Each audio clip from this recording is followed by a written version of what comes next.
Hello મિત્રો, જય શ્રી કૃષ્ણ. આપ સૌનું સ્વાગત કરું છું મારા ચેનલની અંદર. આ એક આજનો વિડીયોની અંદર જે જસ્ટિન ટ્રુડોએ સ્ટેટમેન્ટ આપ્યું, જે ન્યૂ પોલિસી આઈઆરસીસી લોન્ચ કરવા જઈ રહ્યું છે, જેની અંદર હું તમને કહું કે જે લોકો, જે સ્ટુડન્ટો, જે વિદ્યાર્થીઓ, જે આંકડાઓ આવી રહ્યા છે, ઇન્ફોર્મેશન આવી રહી છે, એ પ્રમાણે 70,000 જેવી સંખ્યામાં સ્ટુડન્ટો અથવા વિદ્યાર્થીઓ છે કે જે લોકોએ કેનેડા કદાચ છોડવું પડે એવું છે અને એ લોકો પ્રોટેસ્ટ પર ઉતર્યા છે. હવે હું તમને એક બીજી વસ્તુ વાત કરું કે અલ્ટિમેટલી આવા ડિસિઝનો કેમ બી આવે એનું કારણ હું નથી કહેતો કે એ સાચા એ ખોટા.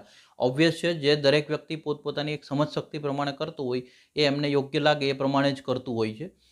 અત્યારે મારું ફોકસ એ છે કે મેં તમને જેમ કીધું તેવી રીતના કે અલ્ટિમેટલી આ બધાની અંદરથી રસ્તો શું. વાત તો બધાએ કરી, અલ્ટિમેટલી મેસેજ તો બધા મળી ગયા કે ભાઈ આ પોલિસી આવશે, આની અંદર આ થઈ જશે, આ થઈ જશે, બટ આનું સોલ્યુશન શું.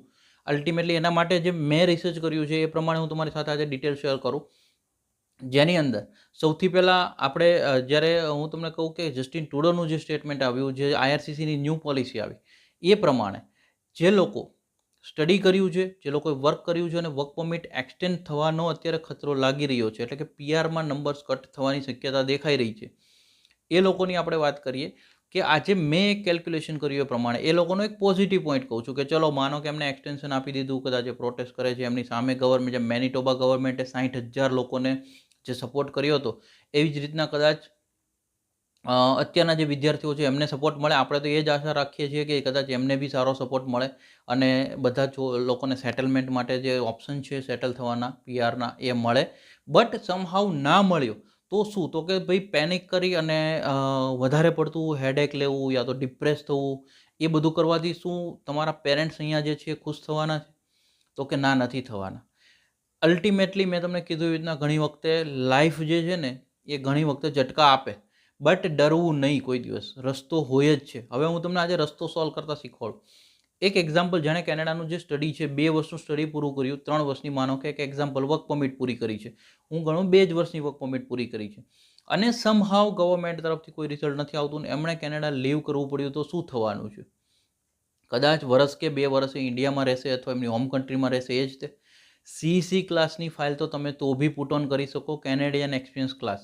હા, જોબ ઓફર હોય તો, નથી તો તમે એક્સપ્રેસ એન્ટ્રીની અંદર તો ફાઇલ વિથ કેનેડિયન સ્ટડી અને વિથ કેનેડાનો જોબ એક્સપિરિયન્સ સાથે તમે ફાઇલ પુટ ઓન કરી શકો છો. તમારો CRS ઓલમોસ્ટ હું તમને કહું 450 કે 500ની અરાઉન્ડ રહી શકે એમ છે. તમે તમારી હોમ કન્ટ્રી આવો, તમે તમારી ફિલ્ડનું વર્ક કરો, કદાચ ત્યાં તમને એમ કહો છો કે ભાઈ તમારી સેમ ફિલ્ડનું વર્ક નહોતું મળતું, તો કદાચ એ ઓપ્શન ઓલરેડી ઇન્ડિયામાં ઇઝી થઈ જશે તમારા માટે. 1 વર્ષ તમે ઇન્ડિયા રહેશો, તમે તમારી જોબ કરશો, તમારા જે એ વર્ષના બી કદાચ સિલેક્શન ના આવ્યું, એક એક્ઝામ્પલ, નેગેટિવ સાઇડ એટલા માટે હું તમને કહી રહ્યો છું કે જેટલું નેગેટિવ જશો, પોઝિટિવ તમને આઈડિયા મળતા જશે કે ભાઈ આજે એક વસ્તુ સમજો, કદાચ છતાં બી તમારા જે પીઆરના ઓપ્શન્સની અંદર 1 વર્ષનો એક્સપિરિયન્સ તો એડ જ થવાનો છે, 2 વર્ષનો તમારો કેનેડાનો એક્સપિરિયન્સ હશે, પ્લસ તમે જે પાર્ટ ટાઈમ જો કર્યો હશે એ કાઉન્ટિંગ આવતો હશે, તો એ લોકોને એ 1 યર એટલે કે 3 વર્ષના કેનેડિયન એક્સપિરિયન્સના પોઈન્ટ મળશે. તમારો જે CRS છે ઓલમોસ્ટ 450-500ની અરાઉન્ડ બી જો જતો હશે, પ્લસ પ્રોવિન્સ ડિમાન્ડની વાઇઝ, તો કેનેડાનું પીઆરની અંદર વાત એવી છે કે નંબર કટ ઓફ કરી શકશે આઈઆરસીસી. કર્યા નથી, અને કરે તો બી કંઈ બધા નંબર ઝીરો કરી નહીં દે. 4,85,000 2024, 2025, 2026, 5-5 lakh each year, 2027-28 continue PR તો ચાલવાનું જ છે. તો આજે નહીં તો કાલે બી તમારી પાસે જો CRS પોઈન્ટ છે તો એ સિલેક્શન રેટ એમને નીચે તો લાવવો જ પડશે. શું મેન પાવર આવવા દેવાનો બંધ કરી દેશે? કદાચ આ ટેમ્પરરી જે સિચ્યુએશન ઊભી થઈ છે કેનેડાની, એ શું પરમેનન્ટ ચાલવાની છે? કદાચ 2 વર્ષ ચાલશે, હું તો કહું 1 વર્ષ અત્યારે આશા દેખાઈ રહી છે, 1 વર્ષ પછી 2 વર્ષ માનો કે ચાલે, તો બી તમારું સિલેક્શન પીઆરનું આવવાના ફૂલ ચાન્સ છે. અલ્ટિમેટલી ફોકસ આ વસ્તુની અંદર એ જ કરવાનું છે કે જેની અંદર અત્યારે જે વસ્તુઓ અથવા મેસેજ જે રીતે તમારી સુધી સોશિયલ મીડિયા થ્રુ પહોંચે છે, એને કારણે તમારામાં બી પેનિક એ ફેલાઈ જ જાય. ઓર પેરેન્ટ્સો એટલે ટેન્શનમાં આવે, બિકોઝ પેરેન્ટ્સ માટે સમજો, બાળકો ઇમ્પોર્ટન્ટ હોય છે, તો એમના વિદ્યાર્થી જે સ્ટુડન્ટો છે એમના પેરેન્ટ્સને એક જ વસ્તુ હોય છે કે પીઆર સ્ટડી આ તો એક પાર્ટ ઓફ લાઈફ છે. અલ્ટિમેટલી હું તમને કહું કે માનો કે કદાચ તમે હોમ કન્ટ્રી આવી ગયા, તો બી તમારું કેલ્ક્યુલેશન માઇન્ડસેટ શું હોવું જોઈએ ખબર છે? તમે જો કદાચ આ બધા હેડેકો અને ટેન્શનને કારણે કોઈ ખરાબ પગલું લ્યો ને, તો પેરેન્ટ્સો માટે જે ટેન્શન ઊભું થાય ને એ બહુ ખતરનાક ઊભું થઈ શકે એમ છે. પ્લસ ઉલટા તમે સ્ટુડન્ટો બધા પેરેન્ટ્સને એમ કહો કે તમે કોઈ ટેન્શન ના લો, બિકોઝ હા, જે લોકો મહેનત કરે છે, જેટલા બી સ્ટુડન્ટો સાથે હું વાત કરું છું, એમને કોઈ પ્રોબ્લેમ નથી ફેસ કરવા પડતા, અને કદાચ બી ફેસ કરવા બી પડે તો બી હું તમને એક સરળ એક્ઝામ્પલ આપું. 2 વર્ષ કેનેડામાં ભણવા ગયા, કેટલો ખર્ચો કર્યો 2 વર્ષનો? 10 કે 20 લાખની ફીસ ભરીએ, લિવિંગ એક્સપેન્સ તમે કમાઈને કાઢી લેતા હોય, કદાચ વધારે નથી કહેતો, તમે 20 કે $25,000 બી જો તમે સેવિંગ કર્યું હશે ને, જેમાં પાર્ટ ટાઈમ વર્કની વાત કરો 2 વર્ષ, એટલે 1 વર્ષનું ફૂલ ટાઈમ એ થયો, 2 વર્ષની વર્ક પરમિટ પર કામ કર્યું, 3 વર્ષમાં બી જો પૈસા ભેગા કરીને $20-25,000 બી સેવ કર્યા હશે ને, તમે ઓલમોસ્ટ એજ્યુકેશન પાછળ ખાલી લાખ કે 2 લાખ રૂપિયા જ બગાડ્યા હશે.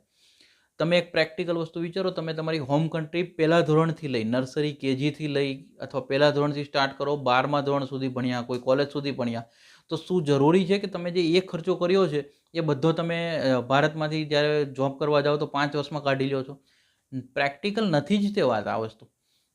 એટલા માટે હું તમારી સાથે ઘણી વખત વાત કરતો હોઉં કે ડિપ્રેસ ના થાવ. યા તો વસ્તુ એવી છે કે બધી વસ્તુને બહુ નેગેટિવ ના લ્યો, રસ્તો હોય છે. હા, ઘણી વખતે એવું બી હોય કે જે વિદેશી ગવર્મેન્ટ કહેવાય આ તો, અને કદાચ એના ડિસિઝનો હોય ઇવન તો આપણી ગવર્મેન્ટ જ્યારે ડિસિઝન લીધું કે ભાઈ લોકડાઉન કરશું તો ત્યારે આપણું નહોતું ચાલતું, તો એ તો વિદેશી ગવર્મેન્ટ છે. ફેસ કરવું પડે, એક્સપિરિયન્સ કરવો બી પડે. એક સરળ એક્ઝામ્પલ આપું, તમે ઘણામાં એમ કહે કે સાહેબ તમારે વાતો કરવી ઇઝી લાગે છે. મારો પોતાનો અનુભવ શેર કરું. જ્યારે મેં એન્જિનિયરિંગ પૂરું કર્યું ને સાહેબ, ત્યારે ટેકનિકલ એજ્યુકેશન બોર્ડ હતું ને, એ એમનું લાસ્ટ યર હતું. ત્યારબાદ એ વસ્તુ થઈ ગઈ GTU. જ્યાં બી ઇન્ટરવ્યૂ દેવા જતો ને, એક જ વાત આવતી કે તમારે બધું ફાસ્ટ છે, તમે બધા વસ્તુ તમારી એક્સેપ્ટ, તમને જોબ બી આપવા માંગીએ, બટ તમે ટેકનિકલ એજ્યુકેશન બોર્ડમાંથી ભણેલા છો એટલે અમે તમને જોબ નહીં આપી શકીએ. આ મારો પર્સનલ એક્સપિરિયન્સ છું, અને આ મારી સાથે જેટલા મારા ક્લાસમેટ્સને હતા, અમારો એક અનુભવ છે. ત્યારે અમારો એક જ સવાલ હતો કે અમે તો અમારું એન્જિનિયરિંગ જ પૂરું કર્યું છે ને, ફંડામેન્ટલ તો સેમ જ છે ને, ખાલી એક બોર્ડનું નામ બદલી જવાથી જો અમને આ પ્રોબ્લેમ ફેસ કરવી પડે, તો ત્યારે અમે લોકો એટલા નેગેટિવ નહોતા થયા અથવા આ બધું નહોતું કે જેને કારણે પેરેન્ટ્સ ટેન્શનમાં આવે. ત્યારે પેરેન્ટ્સને એક જ વાત હતી કે તમે ટેન્શન ના લો, ટેલેન્ટ છે, કરી લેશું, કોઈ બી કન્ટ્રી હશે. આ મોટિવેટ જે તમારું માઇન્ડ છે ને, એ માઇન્ડ સેટથી ચાલજો, કોઈ પ્રોબ્લેમ નહીં નડે. આજનો વિડીયો શેર કરવાનું એક જ કારણ હતું કે ઘણા પેરેન્ટ્સો મને એવું લાગ્યું કે બહુ જ હેડેક અને ટેન્શનમાં આવી ગયા છે, એટલા માટે આ સોલ્યુશન આપ્યું છે.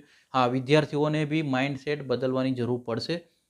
જ્યાં બી તમને જો યુઝફુલ લાગે તો તમારા જો ઓપિનિયન જે બી હોય ખાસ કોમેન્ટની અંદર શેર કરજો. મેક્સિમમ લોકો શું શેર કરવાનું ના ભૂલતા. Spread education, support education. Thank you so much. જય હિન્દ, જય ભારત.